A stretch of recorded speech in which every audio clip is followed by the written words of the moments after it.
Muito boa noite a todos e todas. Quero agradecer a presença de todos aqueles que estão nos assistindo nesse nosso primeiro debate Diálogos pela Democracia, um evento produzido pelo Washington Brasil Office. Esse evento tem interpretação em inglês e português. Aqueles que se inscreveram pela plataforma Zoom, basta clicar no globo abaixo para poder aceder a uma dessas duas línguas. Como vocês sabem, no último 1º de fevereiro foi lançado o Washington Brasil Office, um escritório que nasce com uma característica única, a de ser, ao mesmo tempo, um think tank que privilegia a perspectiva da sociedade civil e dos movimentos sociais sobre a realidade brasileira, e também servir como lugar de apoio ao trabalho internacional dessas mesmas organizações. Esse ciclo de debate será periódico, no qual nós estaremos discutindo temas que sejam relevantes para compreender e interpretar as questões fundamentais do Brasil atual, e privilegiará sempre uma visão plural, independente, né, porque nosso ponto de partida e de princípio comum sempre será a defesa da democracia. Assim que esse será sempre o espaço onde as divergências são muito bem-vindas, e nós vamos buscar sempre seguir explorar novas vozes, democratizando perspectivas de análise sobre a realidade brasileira. O tema desse evento, desse primeiro evento que inaugura essa série e esse ciclo de debates, não poderia ser mais oportuno, porque ele é fundamental para o Brasil e para o seu futuro. Exatamente um ano atrás, aconteceu um fato que modificou e que afetou de maneira significativa o cenário político e eleitoral brasileiro, quando houve o reconhecimento pela Corte Suprema do Brasil da suspeição do juiz da Operação Lava Jato, que teve como efeito prático a liberação de um dos mais importantes atores políticos da história brasileira para participar do cenário político e eleitoral.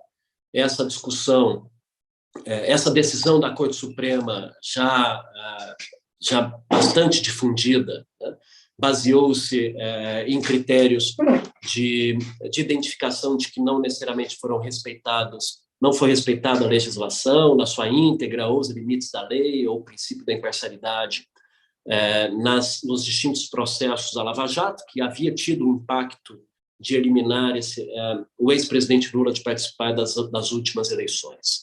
Essa decisão efetivamente altera o jogo político do Brasil, porque ela desinterditou o principal candidato da oposição, o principal líder da centro-esquerda brasileira, restabelecendo a sua potencialidade como ator político.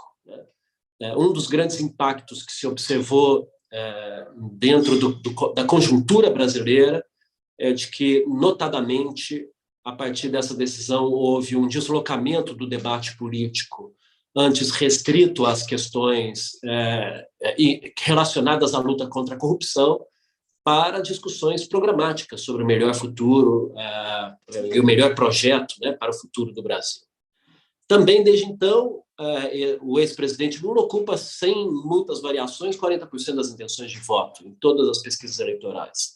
O atual presidente Jair Bolsonaro também segue sólido, representando um campo liberal-conservador, entre 25% a 30%, com alguma variação. Enquanto isso, outras forças políticas do país seguem buscando alternativas, quase que desesperadamente, mas até agora não conseguiu estabilizar-se como uma alternativa que seja viável para apresentar para a sociedade brasileira. E nesse campo, entre eles está o próprio juiz Sérgio Moro, que assumiu a sua ambição política partidária, apresentou-se como candidato, o ex-ministro Ciro Gomes, que até agora também segue ao redor do seu núcleo partidário, com uma certa dificuldade de ampliar alianças partidárias, e outros atores e nomes que vão sendo tentados ao longo desse tempo. Se esse cenário vai sofrer modificações, o que explica o quadro atual, né? Se pela primeira vez, desde a criação do Instituto da Reeleição, um presidente não conseguirá reeleger-se no Brasil, acho que esses são os temas que nós, entre outros tantos, vamos discutir aqui nessa nossa primeira série de debates. Nós convidamos a jornalista Mariana Carneiro para poder conduzir e moderar essa discussão. Quero agradecer de maneira pública a disposição da Mariana e também do Jornal o Globo, agradecendo, confiando muito na experiência profissional para ela conduzir esse debate de uma maneira rigorosa e com muita liberdade, como caracteriza o trabalho dela, que todos nós admiramos no Brasil. Também quero agradecer a professora Flávia Biroli, o professor Leonardo Avritzer, o Brian Winter, por haverem aceitado e que serão oportunamente apresentados pela Mariana. Nós queremos, com esse debate, inaugurar uma série de discussões e convidamos a todos e todas que queiram contribuir para essas iniciativas a somar-se ao Washington Brasil Office. Muito obrigado. Com isso, também aproveito para agradecer a toda a equipe que trabalhou na produção desse primeiro evento, a equipe da Camarada Produções, a equipe executiva do Washington Brasil Office, o nosso conselho diretor, o presidente do nosso conselho diretor, professor James Green, e com isso damos a abertura oficial ao primeiro ciclo, ao primeiro debate do nosso ciclo Diálogos pela Democracia. Muito obrigado a todos e todas. Passo a palavra à Mariana já automaticamente para que ela possa já dar início e fazer a condução desse debate de agora adiante. Bom, boa noite, Paulo. Boa noite a todos e todas que estão ouvindo a gente agora nesse momento. A gente está fazendo esse debate num momento super quente da política brasileira, como o Paulo já antecipou, as estruturas se moveram de um ano para cá, né, com a presença do ex-presidente Lula na eleição, e nesse momento as candidaturas, muito embora a campanha ainda não tenha começado, as candidaturas estão postas e principalmente os dois polos políticos se movimentaram bastante desde então, né? Só para dar dois exemplos, o Bolsonaro nessa semana fez um aceno aos conservadores, à base evangélica, talvez o aceno mais forte até aqui, dizendo que vai liderar o país de acordo com os desejos dessa população, e as esquerdas estão se organizando, tentando formar uma coalizão grande do outro campo político, né? Hoje um dos partidos que compõe a esquerda, o PSB, disse que não vai se federar com o PT, mas mantém o apoio à candidatura do Lula com a possível vice do Geraldo Alckmin. Então, o assunto está, digamos assim, nas cabeças e nas mentes do Brasil, e vai ser muito interessante ouvir a opinião de todos vocês. Mais uma vez, obrigada pelo convite do Paulo e também do James Green, e vamos aos convidados da noite. Vai ser uma noite muito, muito interessante de debates. Bom, a Flávia Biroli é professora de Ciência Política na Universidade de Brasília, é autora de muitos livros, entre eles Autonomia e Desigualdade de Gênero, Contribuições do Feminismo para a Crítica Democrática, Feminismo e Democracia, com o Luiz Felipe Miguel, também Família, Novos Conceitos, Gênero e Desigualdades, Limites da Democracia no Brasil e Gênero, Neoconservadorismo e Desigualdades, com a Maria das Dores Machado e com o Juan Baglioni. O segundo debatedor é o Brian Winter, que é editor-chefe da America's Quarterly, é analista político de América Latina e vice-presidente das políticas da American Society, Council of the Americas. O Brian morou uma década na América Latina como jornalista, meu colega da Reuters, e é autor do livro Why Soccer Matters, um best-seller do New York Times, que ele escreveu com Pelé. É coautor de O Presidente Acidental do Brasil, junto com Fernando Henrique Cardoso, e do livro 100 Causas Perdidas, com o ex-presidente da Colômbia, Álvaro Uribe. E o terceiro debatedor é o Leonardo Avritz, é professor titular do Departamento de Ciência Política da UFMG, é autor dos livros Democracy and the Public Space, in Latin America, e A Moralidade da Democracia, que recebeu o prêmio de melhor livro do ano da Unpox, além de Participatory Institutions in Democratic Brazil e Los Desafios de la Participación en la Latinoamérica. Bom, vamos aos debates. Cada um dos debatedores terá mais ou menos 15 minutos para falar, para a fala inicial. Depois a gente vai abrir para um debate, então vocês vão ficar livres para trocar ideias sobre o que vocês falaram anteriormente. Então, vamos começar pela Flávia. Flávia, boa noite, a palavra é sua. Obrigada. Muito obrigada, Mariana. Boa noite a todas e a todos. Queria agradecer ao convite do Washington Brazil Office para participar desse debate, em especial ao Paulo, ao James Green e à Isa. É um prazer ter aqui a mediação da Mariana e dividir esse debate com os colegas, né, Leonardo e Brian. Agradeço também a todas e todos que estão aqui nos dando suporte nesse momento. Eu vou começar falando um pouco das pesquisas e das tendências, para daí pensar, né, o contexto em que a disputa se apresenta e seguir um pouco mais em direção a alguns desafios que se apresentam nesse ano eleitoral no Brasil. Bem, quando a gente olha para a média das pesquisas, e eu estou utilizando os dados que estão disponíveis num site chamado Polling Data, a gente vê hoje que, considerando uma média delas, né, o ex-presidente Lula tem, como se sabe, uma liderança bastante ou relativamente folgada, né, em relação ao presidente Bolsonaro.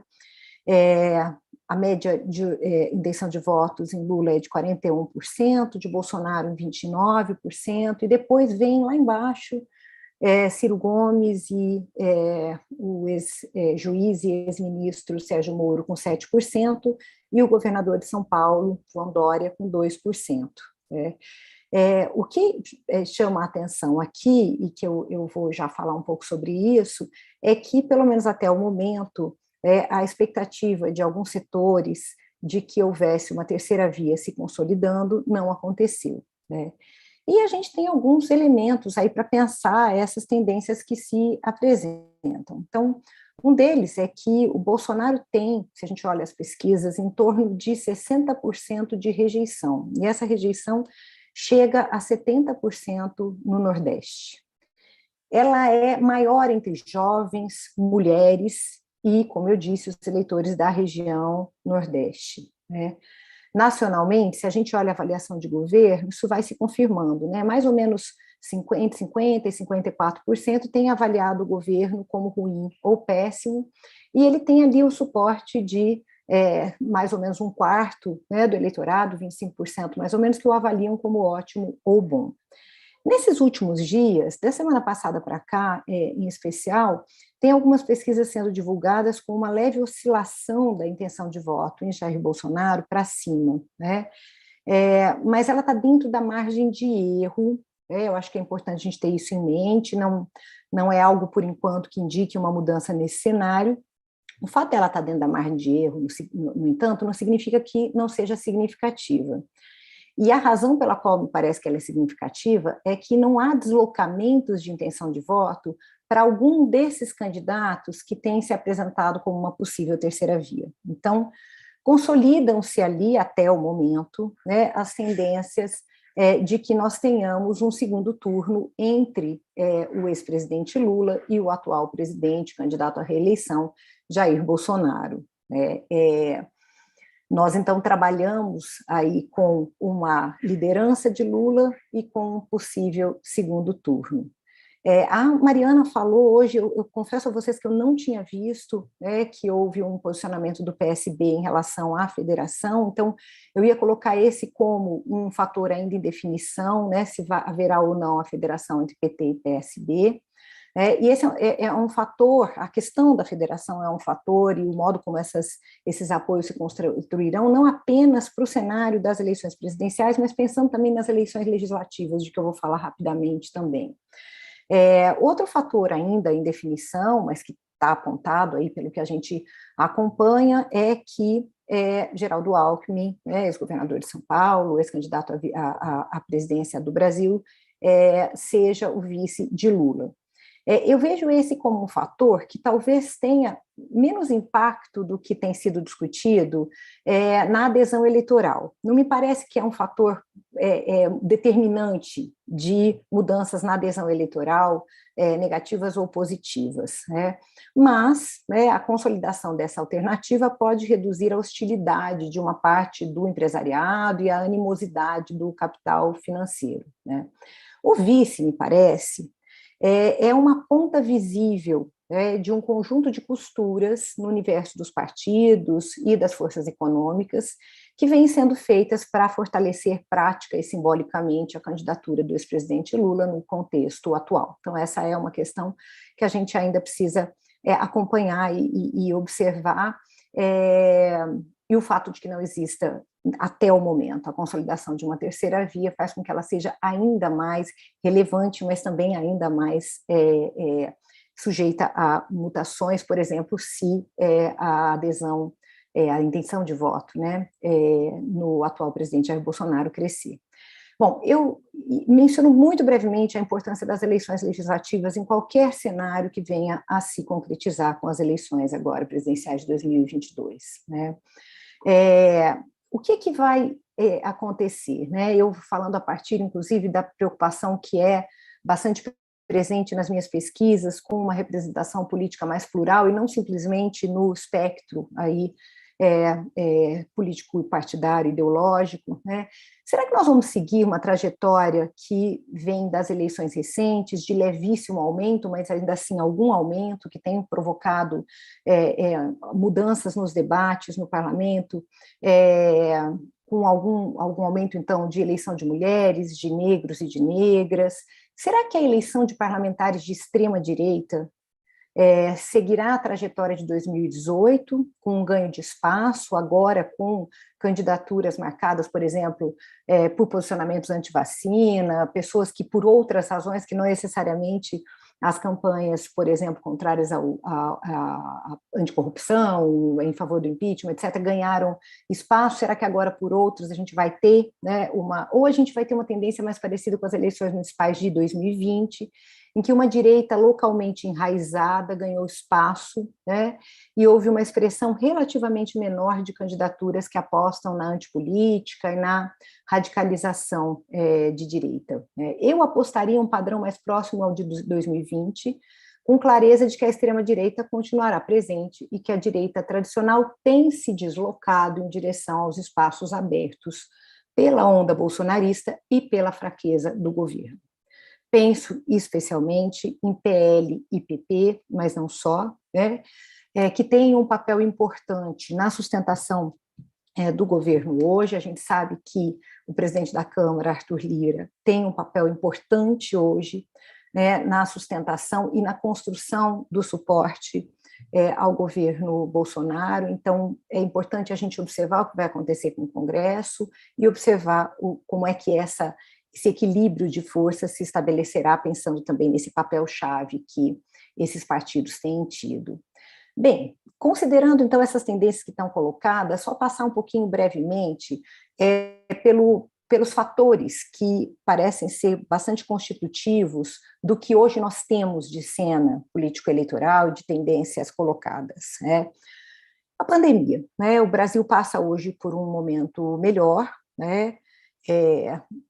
Parece que, de fato, se desaceleram as taxas de contaminação pela variante Ômicron, e o que a gente observa, no entanto, é que, apesar das altas taxas de vacinação e da queda nas taxas de contágio, o desgaste do governo permanece nesse quesito da pandemia, né? Foi muito tempo, né, explicitando um descompromisso com a população, e algo que parece ter sido, de fato, estrategicamente equivocado, mas que se tornou uma armadilha para Jair Bolsonaro, que foi o fato de ele ter se posicionado sistematicamente na contramão de uma alta adesão nacional à vacinação, que as pesquisas mostram, né?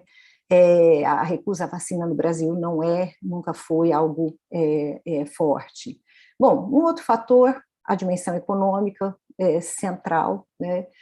Me parece que o Auxílio Brasil não tem sido suficiente para reposicionar Bolsonaro. Já teria dado tempo, desde que ele começou a ser pago, de a gente ver alguma mudança mais significativa nas intenções de voto. Por que não? Porque, bom, as altas taxas de inflação, a fraca retomada do PIB, considerando-se, sobretudo, a alta nos preços dos alimentos e o fato de que a retomada do emprego tem sido marcada pela perda de renda e pela precarização, limitam o efeito do auxílio, né? E agora a gente tem o contexto da guerra Rússia contra a Ucrânia, a inflação americana que permanece alta e a provável alta, ao menos nos próximos dias e semanas, nos preços dos combustíveis, o que sempre impacta o preço dos alimentos. Eu queria também colocar um fator a partir do meu olhar, que não é específico, porque se trata de mais da metade do eleitorado, que é lembrar que as mulheres são o eleitorado que mais desaprova o governo, e que mais apresenta uma recusa em votar no presidente, dizendo nas pesquisas que jamais votaria em Jair Bolsonaro, a maioria é de mulheres, e é interessante observar porque as políticas adotadas pelo governo Bolsonaro, elas recaem muito negativamente sobre esse grupo, né? Nós voltamos com a pandemia, agora, mesmo com a recuperação leve do emprego, às taxas de participação das mulheres na força de trabalho remunerado do início dos anos 90. Bem, as falas do presidente e do grupo mais próximo a ele demarcam uma posição claríssima ontem, no 8 de março, isso foi muito discutido, de desvalorização das mulheres e de violência de gênero, né?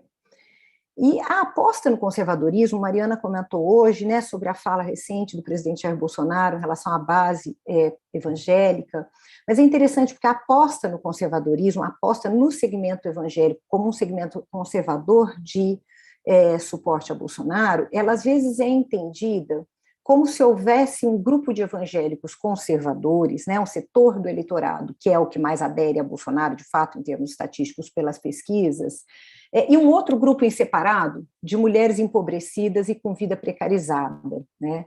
Mas me parece que tem aí tensões, sabe? Tensões importantes. Eu falo no meu trabalho nos possíveis limites para essa moralização das inseguranças, que é a expressão que eu proponho, justamente porque ela esbarra na dimensão econômica, na dimensão da organização cotidiana da vida, na dimensão de violências que têm sido sofridas de maneira muito expressiva pelas mulheres, né?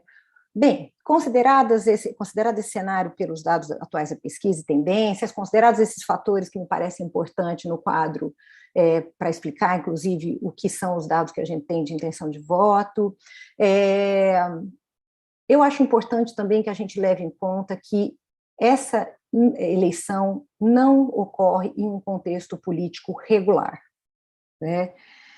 A gente vem de um processo em que ampliaram-se os riscos para a democracia no Brasil, e tem havido que, para alguns analistas, alguns, entre as quais eu me incluo, consiste em um processo de erosão da democracia brasileira. 2022 pode não ser o contexto de exceção que foi 2018, com o principal candidato impedido a concorrer e um ambiente político definido em grande medida pela Operação Lava Jato, em que aqueles, né, e por aqueles que cooperaram com ela num projeto de reorganização das relações de força político-partidárias no país. Mas, então não é 2018, mas 2022 também não é o Brasil da alternância eleitoral pré-2014, né, do tipo de contexto de alternância eleitoral, de equilíbrio de forças. Então, me parece que este é um ano em que a gente pode esperar, com base no que a gente viu em 2018, no que a gente conhece do processo em curso, violência política de gênero e racista, violência política contra ativistas, contra militantes de partidos de esquerda, precisamos estar atentas a isso, né? Retomar aquilo que o relatório da Organização dos Estados Americanos nos diz sobre as eleições brasileiras de 18, normalidade não significa ausência de violência, muito pelo contrário, pode haver regularidade eleitoral com muita violência permeando esses processos. Um ano de muita desinformação, com ações coordenadas para desinformar e influenciar as eleições, então esse é um desafio enorme, e penso que temos que levar em conta também os riscos presentes de criminalização da esquerda e de radicalização de uma extrema-direita armada, né? Já finalizando, eu faço uma incursão bem breve pelo pós-eleitoral, pensando aqui que qual seja o resultado das eleições, mesmo que elas ocorram regularmente, e que o candidato que recebeu o maior número de votos assuma, o pós-eleitoral não será fácil.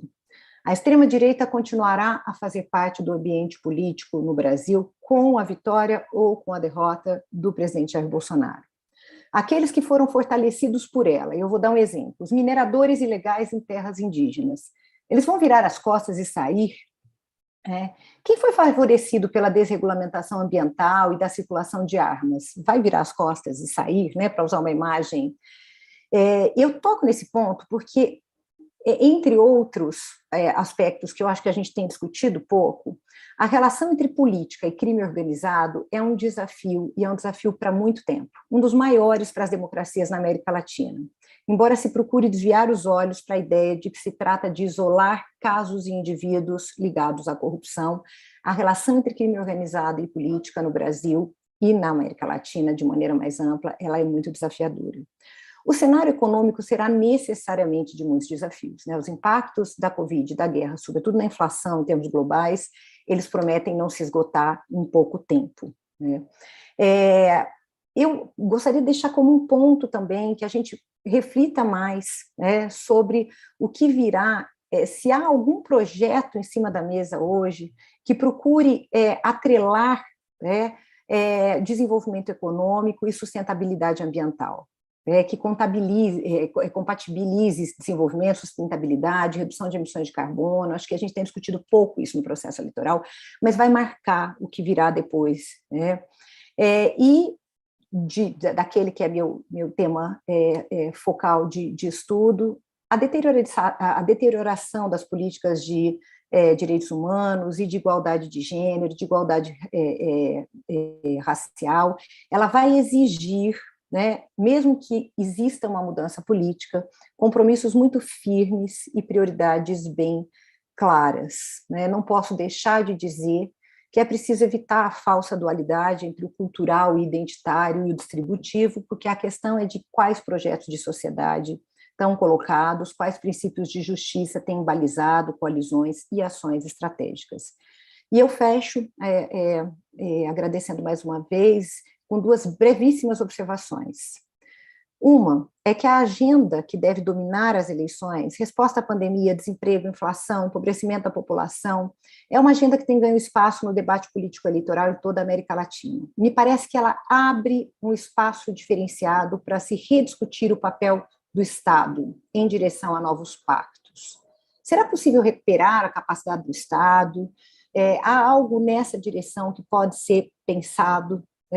E o último ponto, qual governo se estabelecerá não depende apenas de quem vencerá as eleições, mas de qual Congresso será eleito e de quais estratégias e capacidades a sociedade civil terá para mobilizar posicionamentos, seja de suporte a uma reconstrução com base em agendas de direitos humanos e agendas igualitárias, seja para fazer frente a uma continuidade do desmonte dessas políticas. Eu termino por aqui para não ultrapassar o meu tempo e agradeço mais uma vez pela oportunidade de participar desse debate com vocês.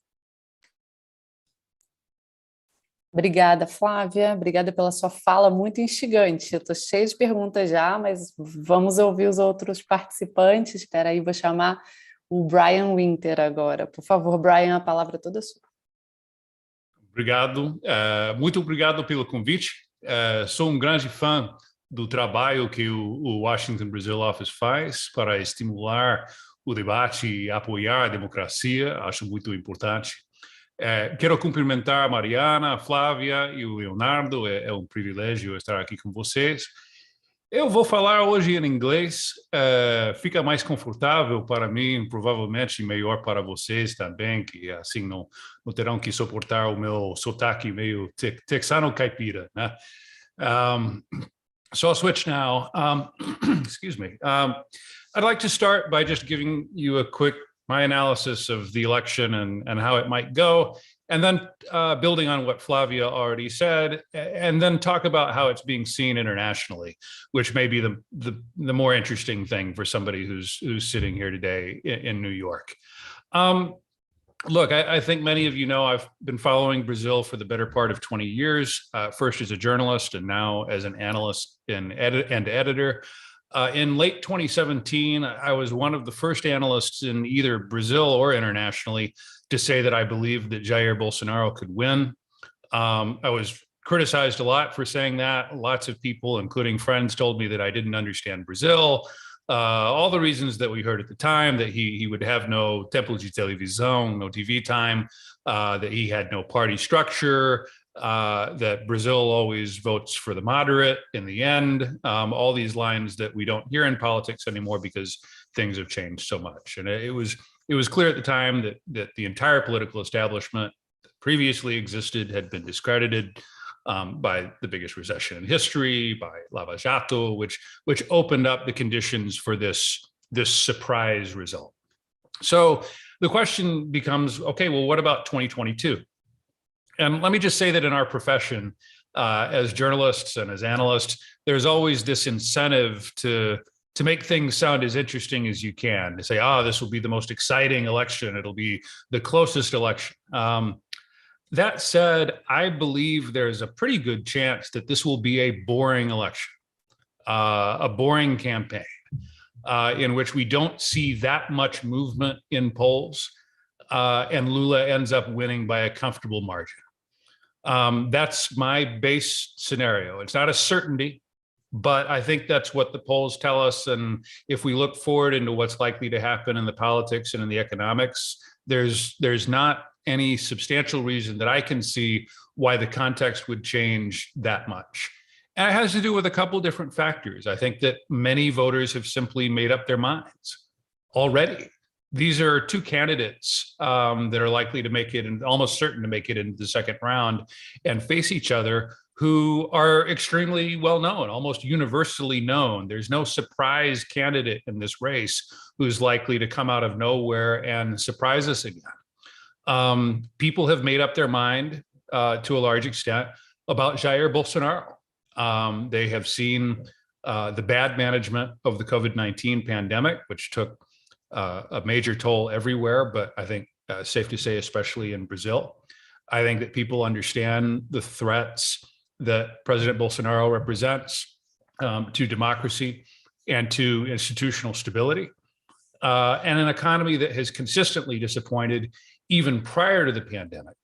And this year is expected to be among major economies, with the exception of Russia, for obvious reasons. Brazil is expected to be the economy that performs the worst. And as a result of all of this, you have an important segment of the Brazilian population that is telling us in polls essentially the following. They say, well, I thought the PT was bad, but Bolsonaro is much worse.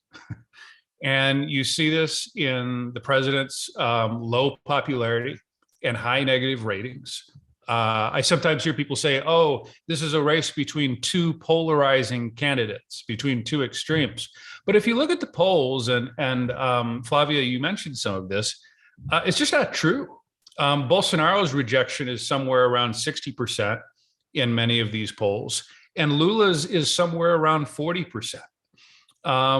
It will probably go up as the campaign starts, and people really try to tap into that old anti-petismo. But again, I don't think there's anything that Bolsonaro or his supporters can tell people during a campaign about Lula that they don't already know. So, I've also observed the tightening of polls. Datapoder, I think, has been the one that has consistently shown a tighter margin. The CNT-MDA poll last week, I think, also showed the margin tightening somewhat from around previously back in October. I think it was a 23% margin in most polls. Now it's down in some to 15%. But I think that was to be expected. And even if the final margin of the election ends up being, let's say, 8 to 10 points, that's still a pretty significant victory. And I think it would make it very difficult for President Bolsonaro to try and sabotage or steal the election by shedding doubt on the election itself, or claiming fraud, or trying to use the support of the armed forces to overturn the result. as we saw Donald Trump attempt to do in my country and in 2020. I think with a margin that big, it becomes very difficult. It's hard to see what could change the current situation.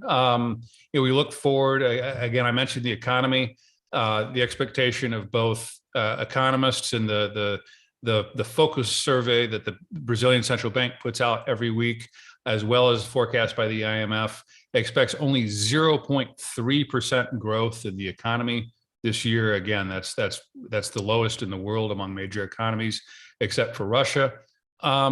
Inflation could come down, probably will come down in Brazil this year compared to the 10% level that it's been running at lately. The pandemic also looks better. Now we see these distortions from the war in Ukraine. It's difficult to understand at this point what the effects of that will ultimately be. The world is changing. Commodities prices are up, but I'm not sure that's going to be a positive on a net basis for Brazil by the end of the day, just because if commodities prices, including oil, really stay high, then that will have a negative effect on inflation, which will force the central bank to raise rates even more. That has an effect on the consumer, so it all kind of cancels each other out.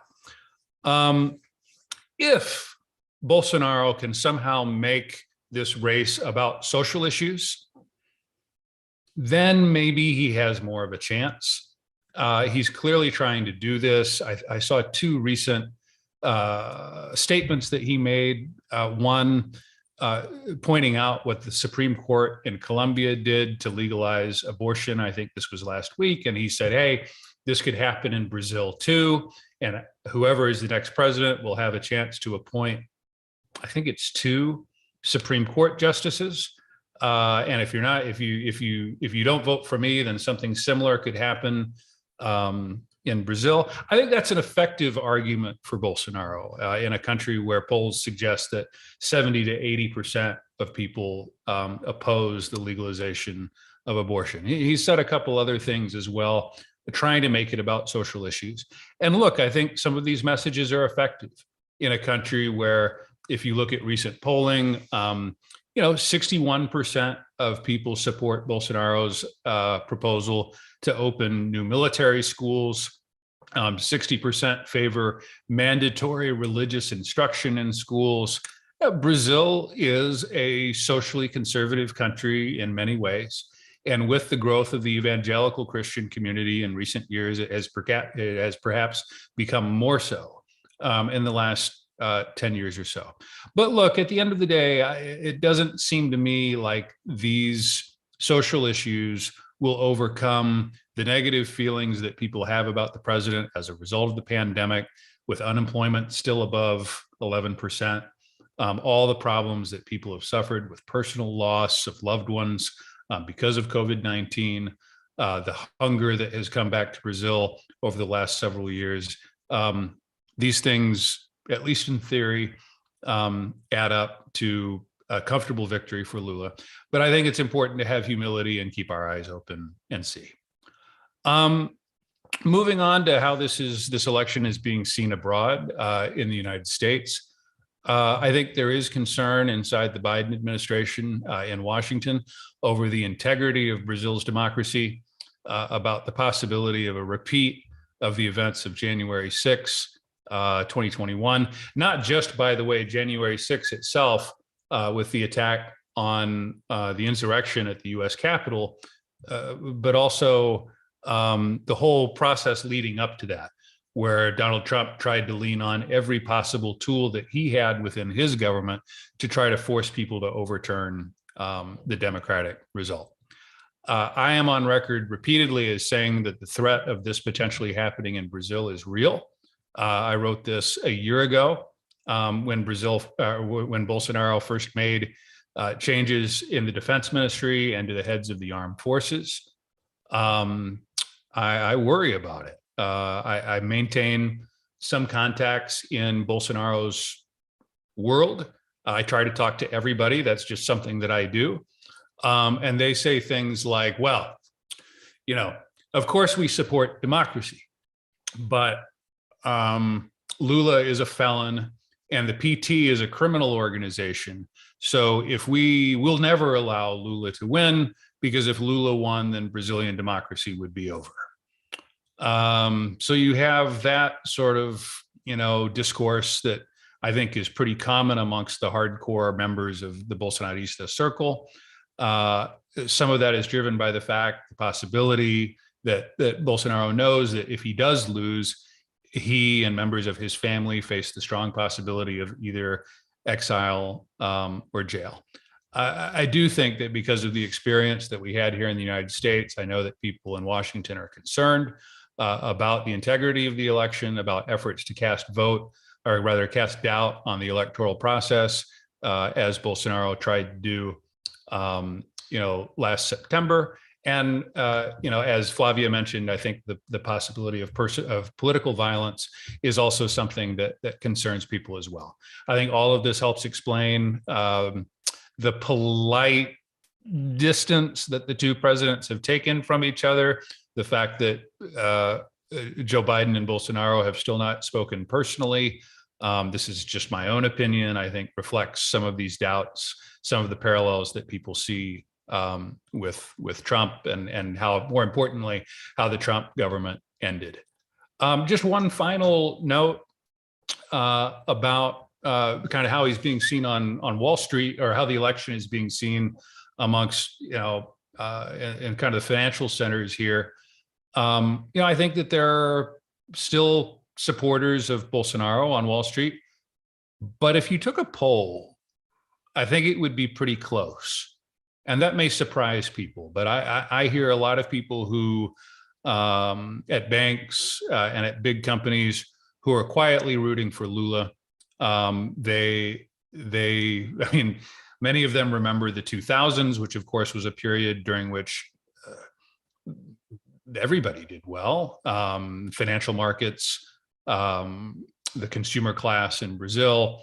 I think that the hope is that Lula, if he did win, would bring back a certain element of institutional stability.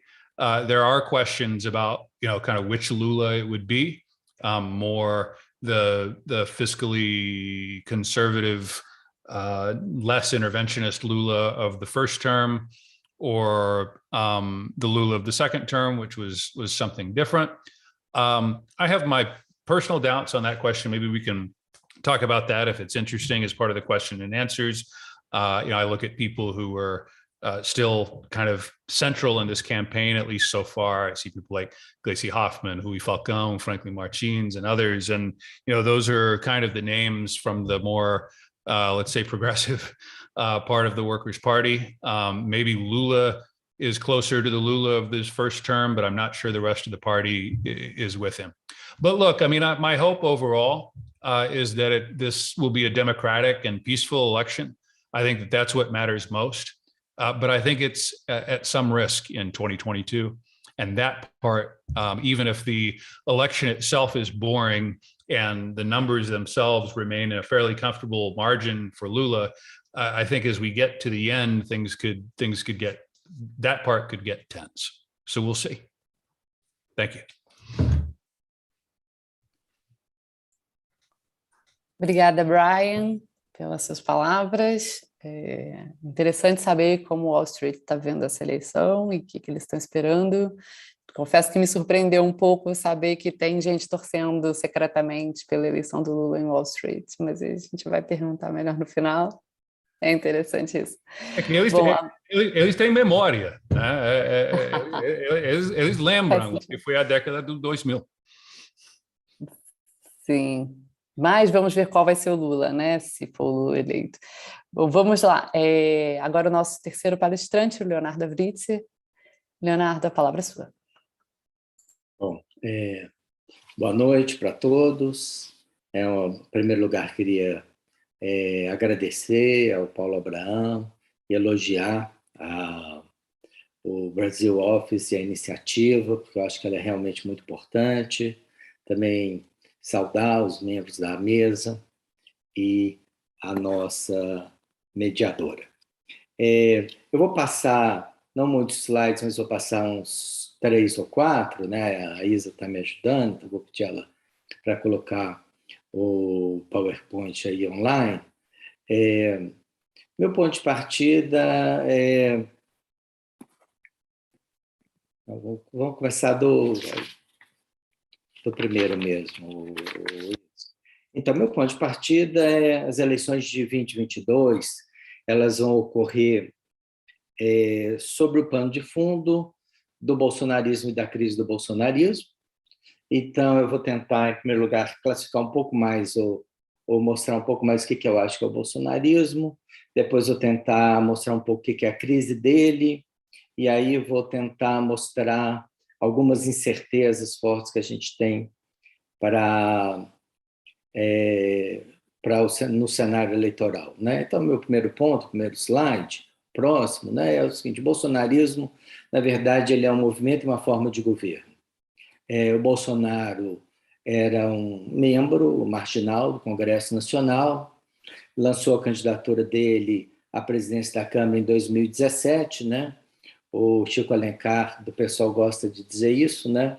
Bolsonaro teve 4 votos e o Chico Alencar teve um pouco mais. Então, o pessoal teve mais votos do que ele na eleição para a presidência da Câmara em 2017, né?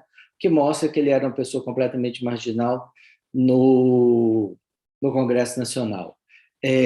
Mas ele liderava um movimento, que era um movimento minoritário, e para entender o bolsonarismo, a gente tem que entender como que esse movimento minoritário conseguiu criar em torno dele uma coalizão. E o que é essa coalizão, né? Então, o bolsonarismo como movimento, ele tem essa questão, tensionamento permanente com o sistema político, foi muito ajudado pela Operação Lava Jato, pela maneira como ela deslegitimou o sistema político no Brasil para conseguir fazer isso. O ataque às instituições políticas é um ataque constante, na verdade, se ampliou na medida em que o Bolsonaro se tornou presidente. E quando o Bolsonaro se tornou presidente, né, o desafio dele, que eu acho que hoje a gente pode dizer que fracassou, era tentar transformar esse movimento numa forma de governo, né? Bolsonaro, ele governa sem preocupação nenhuma com a governabilidade, teria alguns dados aqui, mas eu não tenho tempo para mostrar, mas, por exemplo, a aprovação de decretos presidenciais no Congresso, Lula e Fernando Henrique são em torno de 90%, a própria Dilma em torno de 70%, Bolsonaro não chega a 50%, mas isso não o preocupa. Isso que eu acho que é uma questão que é importante, que a gente tem que entender, né? O Bolsonaro governa tentando desfazer algumas políticas que, eventualmente, vão reforçar a liderança dele no movimento, que é a principal preocupação dele, né? Também aqui a gente sabe, né, as tensões com o sistema político, às vezes com o Congresso, mas principalmente com o Supremo Tribunal Federal, né? Eu, a princípio, sustentaria que o governo Bolsonaro ele foi exitoso ao longo do ano de 2019 nos seus próprios objetivos e que mesmo no primeiro ano da pandemia ele teve uma queda em torno do mês de maio, junho de 2020, mas ele recuperou, ele termina dezembro mais ou menos no mesmo patamar, o que, na verdade, o derrota é a pandemia, né? Então, vamos ali aquele slide 7, Isa, que é o que vai, na verdade, constituir a base do meu argumento. O slide 7. Esse. Então, esse slide aqui, que eu acho que ele é uma boa explicação da crise do governo Bolsonaro, e ele basicamente ele mostra isso, né? Chega num certo momento, tem um certo patamar de mortes em relação à Covid, esse patamar está aí entre 250 e 300 mil mortes, ele é alcançado entre março e abril do ano passado, e a partir desse patamar, Bolsonaro se deslegitima completamente como capaz de governar o Brasil, seja, e pelo que a Flávia mencionou, e que eu acho que é extremamente importante, o Brasil não é um país no qual o discurso anti-vacina é relevante, né? Então, esse é um momento no qual nós temos um aumento das mortes no Brasil, ao mesmo tempo que já existe vacinação e diminuição de mortes em outros países do mundo, então existe um resultado comparado que foi possível de ser visto, né?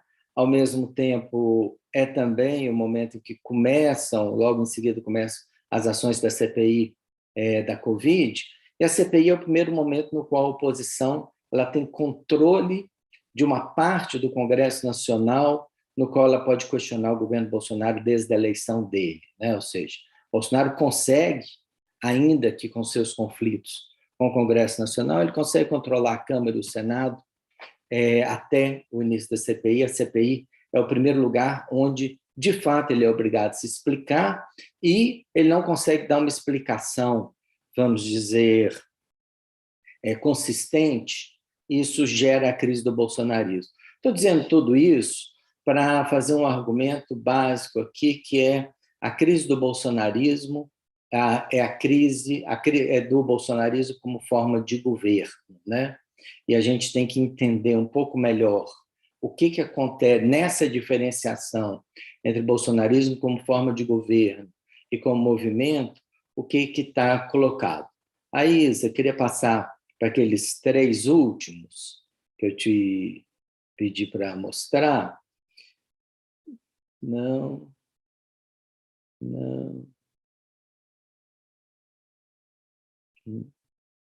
Tá. Então, isso aqui é o primeiro gráfico que eu gostaria de mostrar e que eu acho que coloca uma série de questões para a gente pensar mais profundamente o que é o bolsonarismo. Isso aqui isso é a nossa pesquisa, né? Fazer uma cara da democracia, que chama, no INCT, do Instituto da Democracia, que é baseado na UFMG, é uma parceria também com outras universidades, a Unicamp, a UNB e o IESP. Então, aqui é o autoposicionamento ideológico no Brasil entre 2018 e 2021. Né? Vamos fazer a próxima pesquisa nossa no final de maio desse ano. E aí a gente pode perceber uma coisa importante, né? Assim, existe um crescimento significativo do autoposicionamento do brasileiro enquanto sendo de direita, né? Quase dobra, né? Vai na faixa de 16% a um pouco mais de 30%, né? Então, de fato, existe isso que alguns cientistas políticos brasileiros, Jair Nicolau, entre outros, estão dizendo: o Brasil dobrou a direita, existe um autoposicionamento de direita que é importante. Existe também um crescimento da esquerda, mas ele é menor, né? Ele é menor, ele é menos significativo, né? Então, acho que essa é uma questão para a gente entender parte do bolsonarismo. O Bolsonaro é diretamente responsável por esse crescimento do autoposicionamento ideológico do brasileiro à direita, né? Segundo o próximo slide, que também é complementar a esse, quando a gente pensa alguns elementos, alguns posicionamentos ideológicos no Brasil, e a gente pode perceber que em questões muito importantes, praticamente não mudou a posição brasileira, da população brasileira entre março de 2018 e abril de 2021, né? Então, algumas questões, como, por exemplo, legalização do aborto, praticamente se mantém, prisão de mulheres que cometem aborto cresce, ensino religioso nas escolas se mantém, redução da maioridade penal tem uma pequena redução, pena de morte exatamente a mesma coisa, discriminação de drogas na margem de erro. Então, basicamente aqui, fazendo um ponto que talvez o Brian também tenha feito, ainda que sem uma visão de dados, existe uma agenda moral conservadora no Brasil que ela não mudou entre 2018 e 2021. Né? Essa eleição vai acontecer na mesma agenda de conservadorismo moral que marcou a eleição de 2018, né? Provavelmente essa vai ser a agenda do Bolsonaro durante a eleição, né? Não vai ser economia, não vai ser pandemia, vai ser agenda moral. A questão é se ele vai conseguir levar a eleição na direção da sua agenda moral, né? E o último aqui, o seguinte, o problema do conspirativismo, né? O Brasil hoje tem uma visão fortemente conspirativa, isso aqui são dados nossos também, do INCT, de pesquisa de maio e junho do ano passado, né? Então, metade dos brasileiros acreditam que o coronavírus foi criado pelo governo chinês, 56% dos brasileiros acreditam que os hospitais recebem dinheiro para declarar mais mortos por Covid do que a realidade, e praticamente dividido aqueles que acham que existe uma conspiração de esquerda para tomar o poder no Brasil, né? Então, só mostrar esse, pode tirar o PowerPoint. Tudo isso que eu estou tentando colocar aqui tem como objetivo mostrar que essa é uma eleição no qual o bolsonarismo como movimento, o Bolsonaro tem duas estratégias e provavelmente vai adotar todas as duas dependendo, vamos dizer, das condições. A primeira estratégia dele, evidentemente, vai ser tentar competir politicamente com o ex-presidente Lula. Ele tem dificuldades nesse campo, porque, na verdade, do ponto de vista do eleitor que se distanciou do bolsonarismo, o que vai valer, na verdade, é a avaliação do governo dele, do desempenho do governo dele, e principalmente a avaliação do desempenho do governo dele na pandemia. E aí o Bolsonaro não tem como se defender, seja pelos dados relativos às mortes relativas à Covid, seja pela recuperação pequena da economia, que provavelmente vai se manter. Verdade que os dados do PIB dessa semana são um pouco melhor do que aquilo que se esperava, mas a maior parte dos analistas acredita que não vai ter uma recuperação de fôlego. O auxílio, a Flávia também mencionou isso, né? O Auxílio Brasil tem condição de influenciar o voto ou não, né? Nós fizemos uma pesquisa muito pontual, mesmo que a gente fez só em 2 estados, por uma série de motivos que não vem ao caso. Nós fizemos apenas em algumas cidades do estado de Minas e do Ceará, mas 19% das pessoas que a gente entrevistou falaram que se o auxílio, se elas recebessem o auxílio e ele fosse importante economicamente para elas, elas poderiam reavaliar o voto, né? Foi esse dado que a gente chegou, 19%. Não acho alto demais, né? Mas também não deixa de ser um dado significativo. No painel, numa pesquisa que eu fiz junto com o professor Lúcio Renaud da UNB, a gente chegou a um dado interessante, que é o Lula e o Bolsonaro têm o mesmo núcleo de eleitores firmes, 18%. Né? 18% daquelas pessoas que declaram que vão votar no Lula não vão mudar, pela nossa pesquisa de painel. 18% das pessoas que falam que vão votar no Bolsonaro também não vão mudar. O voto intermediário é um voto mais, vamos dizer, volúvel, né? Eu acho que aí eu, então, discordo um pouco da análise do Brian. Eu acho que essa eleição vai ser uma eleição de altas emoções, né? Porque tem 3 coisas que estão colocadas durante o período eleitoral que são muito relevantes. 1, teorias conspirativas que vão aparecer no WhatsApp, nas redes sociais, no discurso do Jair Bolsonaro, também no discurso dessa ampla rede de empresários bolsonaristas, que hoje tem milhões de seguidores, né? E que continua ainda sendo mais mobilizada do que o resto. Essa eu acho que é uma questão. Acho que a segunda questão é o movimento bolsonarista vai se mobilizar. Ainda não é muito claro qual vai ser o padrão da campanha eleitoral, né? Acho que isso é importante. A campanha eleitoral de 2018 foi uma campanha fora do padrão clássico de campanhas eleitorais desde 2018. O que era um padrão clássico de campanha eleitoral desde 1989? Qual que é o padrão clássico? O padrão clássico brasileiro era campanha longa, muita presença na rua, tempo de TV decisivo e importante dos debates. Nada disso aconteceu em 2018, né?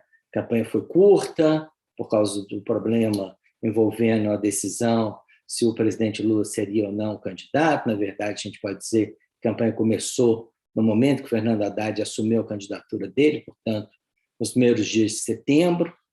Em seguida, houve o atentado em Juiz de Fora contra o Jair Bolsonaro, que permitiu a ele se retirar do debate político. A televisão não teve impacto nenhum. A candidatura do Geraldo Alckmin permaneceu o tempo todo em estagnação, independente do fato que ele tinha um tempo de TV significativo. Isso vai ou não vai se repetir em 2022, né? Eu tenho a impressão que 2022 vai ser uma campanha mais mista, né? Ela vai correr na internet, no WhatsApp, com muita relevância, mas eu acho que o tempo de TV vai voltar a ser importante, porque, na verdade, existe uma certa reabilitação da política, né? Que o presidente Lula, como Paulo Abrão explicou aqui no começo, os movimentos do ex-presidente Lula na direção do centro, do Geraldo Alckmin, mesmo os movimentos dele em relação ao poder judiciário, reabilitam a ideia de fazer política, o que provavelmente vai reabilitar também o tempo de TV e alguma influência dele.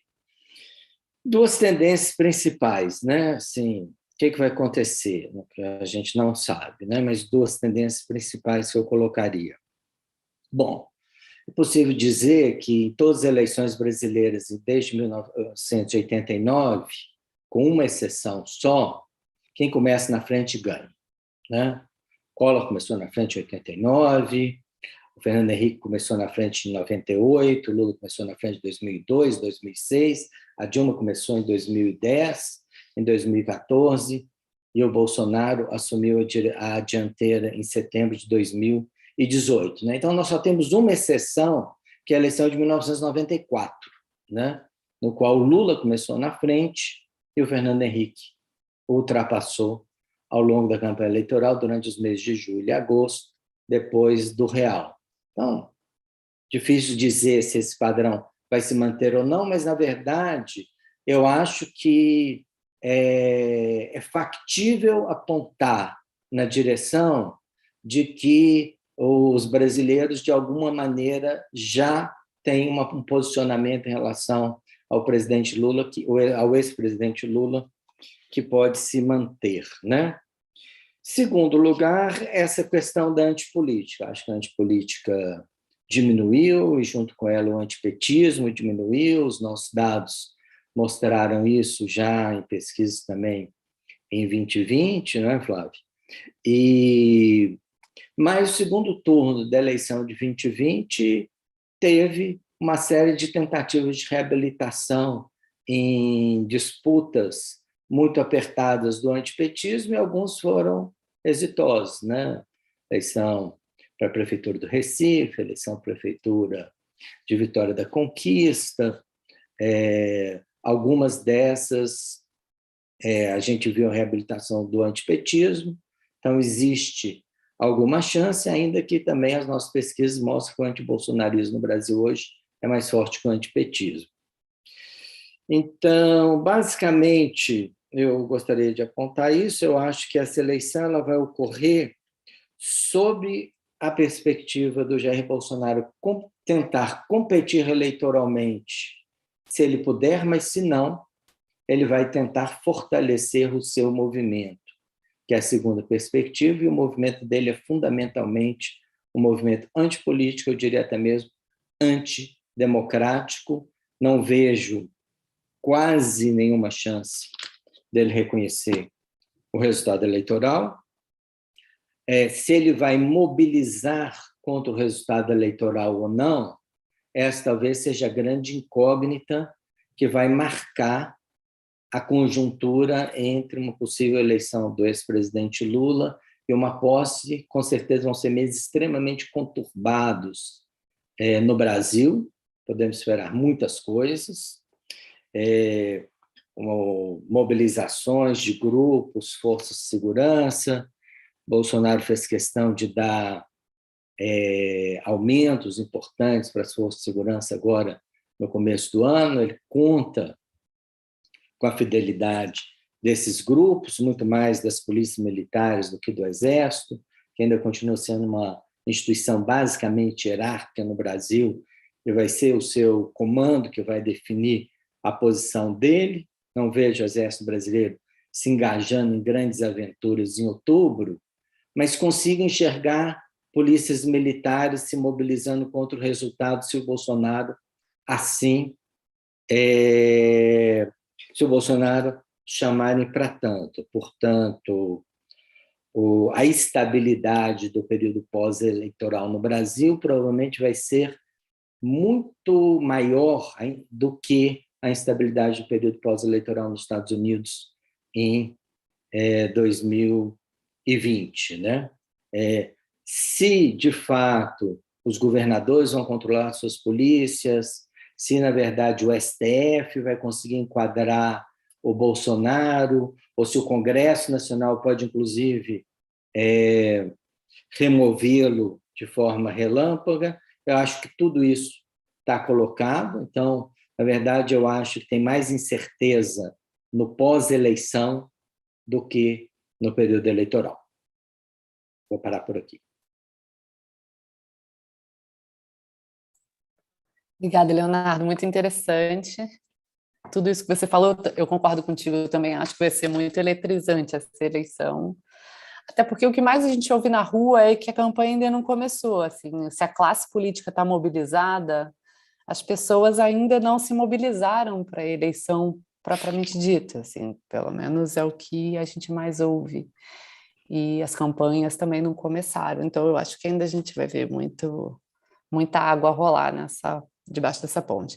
Mas, bem, eu queria começar perguntando para todos vocês, o Brian, o Leonardo e a Flávia falaram um pouco disso, sobre o antipetismo, porque tanto em 2018 a eleição foi muito marcada pelo antipetismo.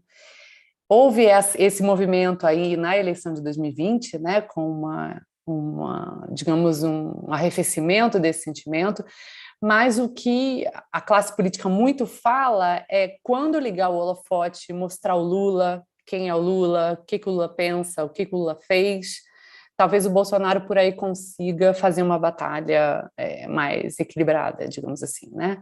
Então eu queria saber o que vocês acham desse antipetismo despertando talvez a memória da Lava Jato, a memória da corrupção, e não só isso, também economicamente falando. A Dilma entregou um governo com uma recessão, né, enfim, com uma queda abrupta do PIB, com inflação alta, enfim, toda essa memória do PT. Então, como esse antipetismo vai se apresentar na eleição e, a partir daí, como é que a gente pode imaginar, se o Lula ganha a eleição, como vai ser um mandato de Lula 2022? Isso tendo em vista que essa eleição, o Lula está fazendo uma composição política diferente da de 2002, que trouxe ele para o poder, né? Afinal de contas, ali em 2002, ele estava se aliando ao PL, ao PR, né? a um partido de centro-direita, e agora ele está se aliando ao PSB, muito possivelmente na vice, então é um pouco diferente. Então, vamos começar pelos dois assuntos, a gente faz a ordem natural da coisa, começa pela Flávia. Flávia, a palavra é sua. Obrigada, Mariana. É ótimo ter ouvido também o Brian e o Leonardo. Então, sobre o antipetismo, né, eu acho importante a gente pensar que essa ativação, né, se diz, bom, quando ligarmos os holofotes, o que é que será ativado, né? Essa ativação, ela pode levar o eleitorado a diferentes trilhas, digamos assim, né, de pensamento, de experiência, de memória, né? Porque a gente tem o antipetismo e o modo como ele foi sistematicamente ativado no debate público brasileiro nos últimos anos, mas a gente tem também a memória dos governos do PT, em especial dos dois governos do presidente Lula e do primeiro governo da presidenta Dilma Rousseff, né? E não é só que a gente tem o balanço antipetismo, a associação entre PT e corrupção versus a memória de um período de crescimento, de estabilidade, de controle inflacionário, etc. É que a gente tem também um terceiro elemento, que é o desgoverno durante a pandemia e todas as consequências que isso teve. São os índices de desemprego, a precarização do trabalho e a inflação com o aumento do custo de vida, que é uma questão muito central para a gente pensar no que é que se ativa, né? Então, me parece que é difícil a gente fazer apostas de que memórias vão predominar, de que ativação vai predominar sobre outras. A aposta que eu faria é que vai ser uma disputa muito forte de narrativas, de busca por ativar, né, memórias relacionadas a aspectos positivos dos governos Lula,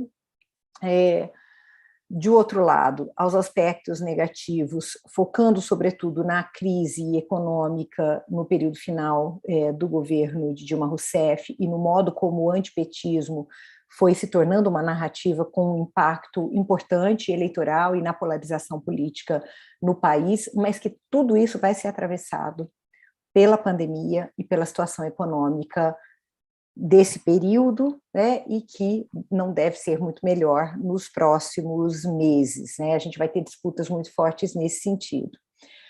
Um futuro governo Lula, eu acho que é cedo para a gente dizer que alianças darão sustento a esse governo, porque isso vai além da eleição.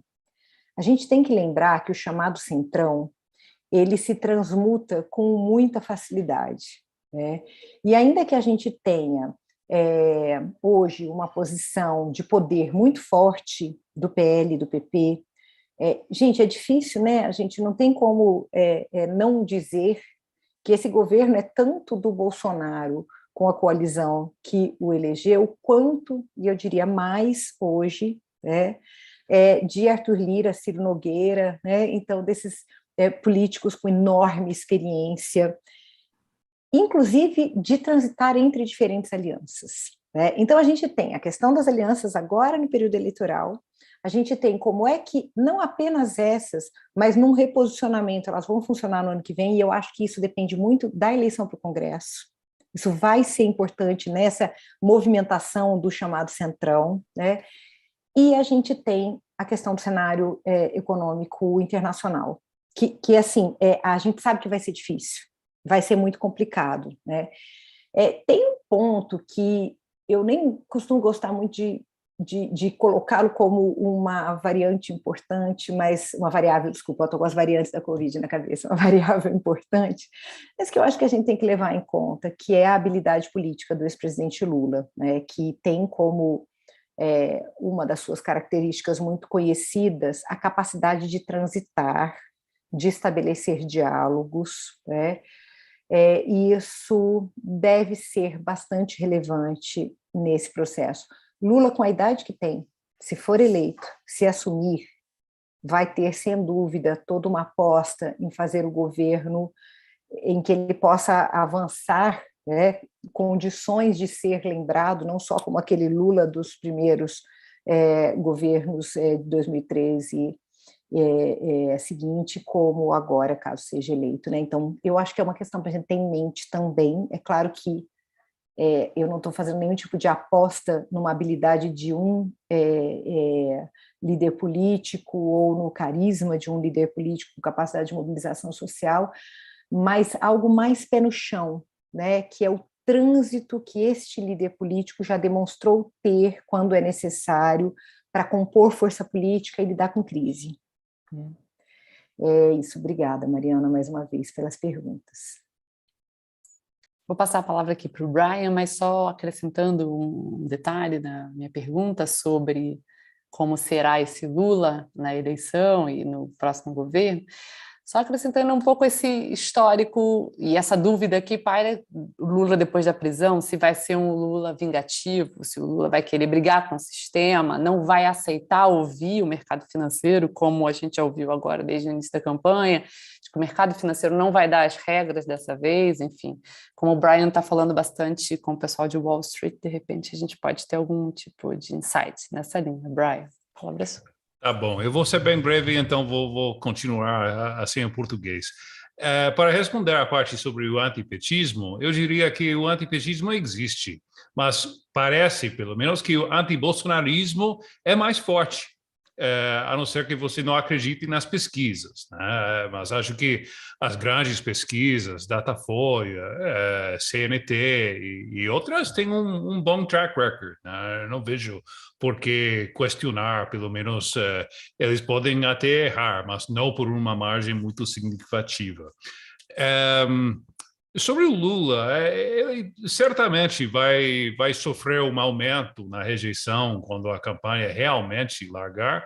Eu questiono, foi bom ter algumas divergências no painel aqui, é sempre ótimo, porque eu aprendi muito com as apresentações aqui dos colegas, mas essa rejeição pode aumentar, mas acho que a campanha é constante agora, gente. Vemos isso aqui nos Estados Unidos, observamos isso também no Brasil, com as redes sociais, e eu tento acompanhar daqui os telejornais no Brasil e tudo, se fala muito da campanha, né? Então, acho que esse antigo esquema, quando as campanhas só começavam depois da Copa, é um Brasil que não existe mais, né? E eu não sei exatamente o que tem de novo sobre o Lula. O que vão falar? Né? Qual será o fato novo que eles vão apresentar? Acho que alguém mencionou a Lava Jato. Mas a Lava Jato foi, no caso, pelo menos, que envolveu o Lula, o STF decidiu que o juiz Moro foi parcial. Então, eu acho que o Lula está, de alguma maneira, vacinado contra esses ataques. Nem sobre todos. Acho que, como falei, acho que na parte mais na agenda conservadora social, aí sim, tem uma vulnerabilidade, mas veremos. Sobre, Mariana, a tua pergunta sobre o Wall Street e qual seria o próximo Lula, eu acho que, para roubar uma frase do Walt Whitman, acho que o Lula contém multitudes, né? Ele pode ser as duas coisas ao mesmo tempo. Vai ter muito foco na figura do ministro de Fazenda. Não vejo um super-ministro como foi o Palocci no seu momento.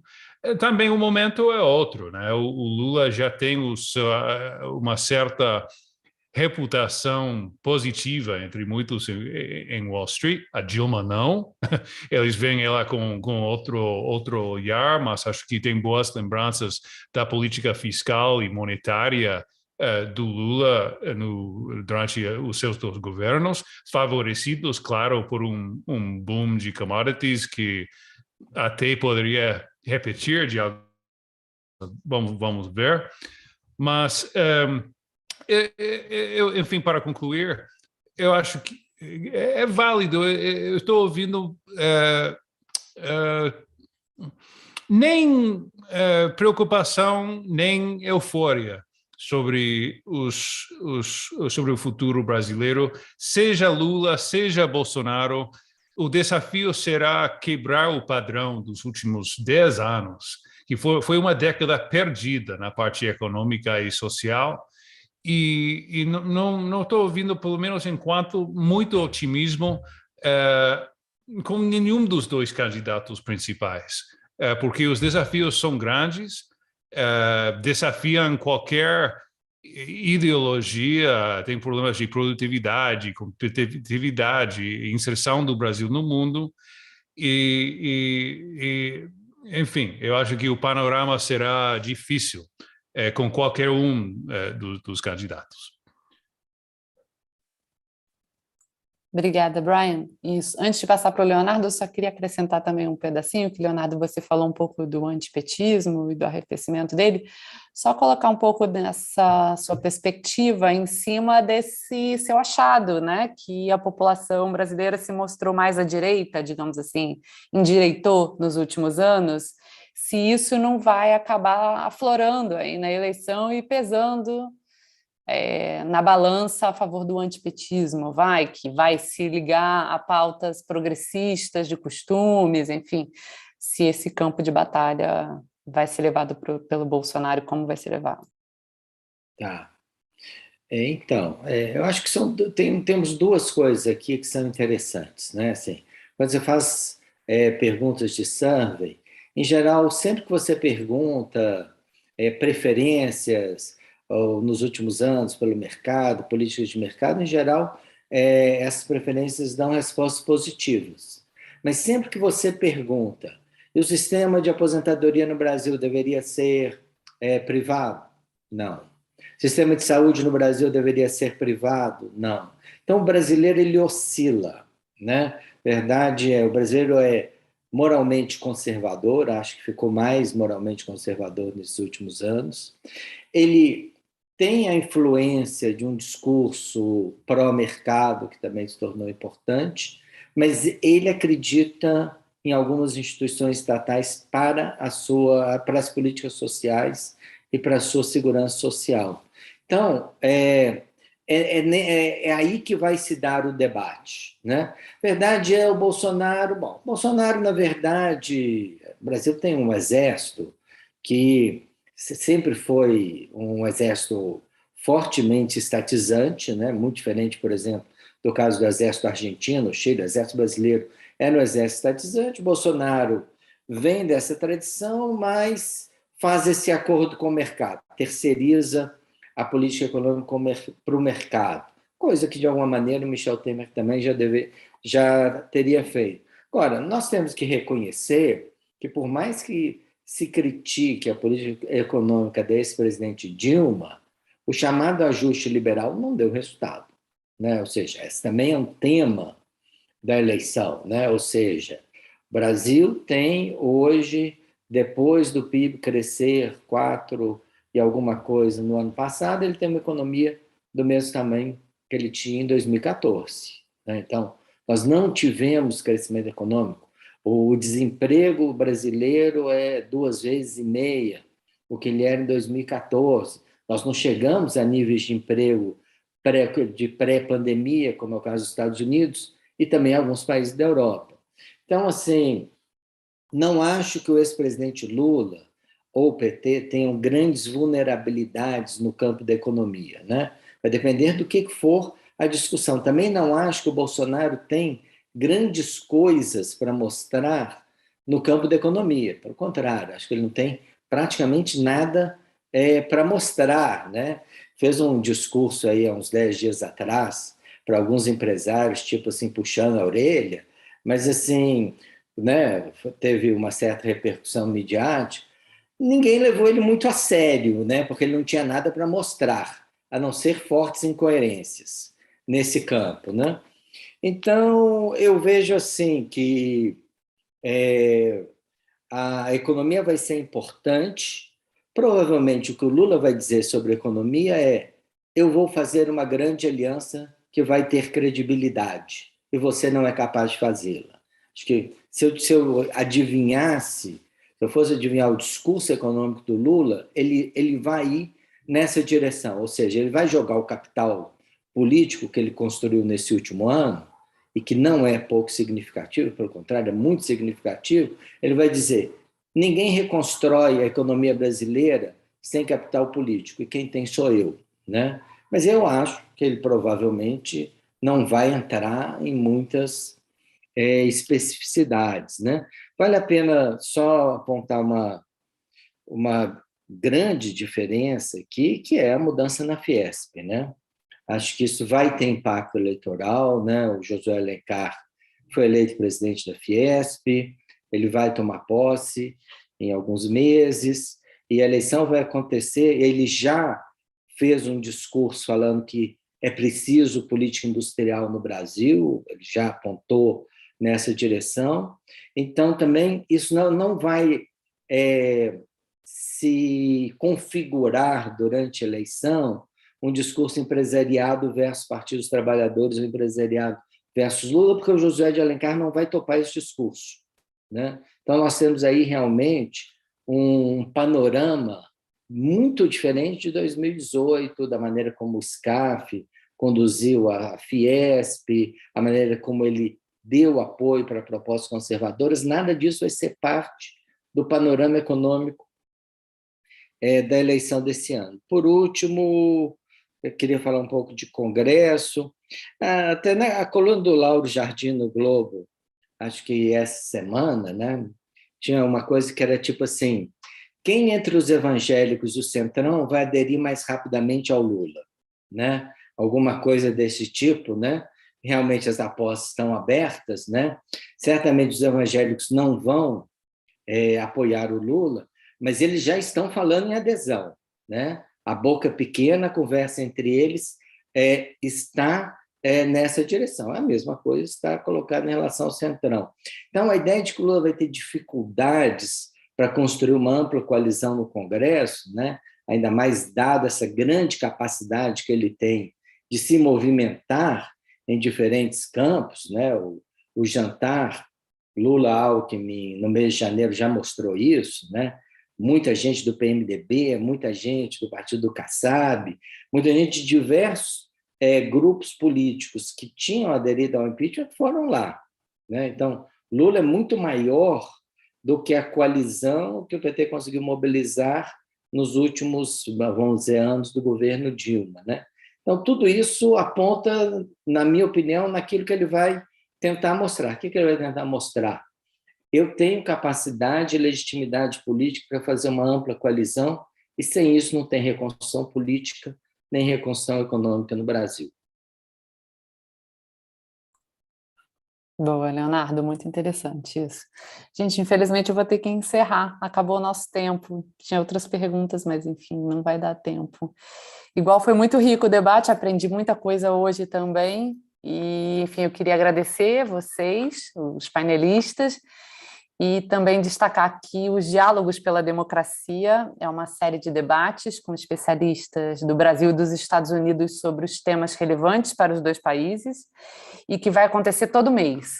Esse webinar vai ficar disponível no YouTube do Washington Brazil Office, junto com outros programas para fomentar o debate entre os dois países. Espero que vocês tenham gostado. Boa noite. Obrigado.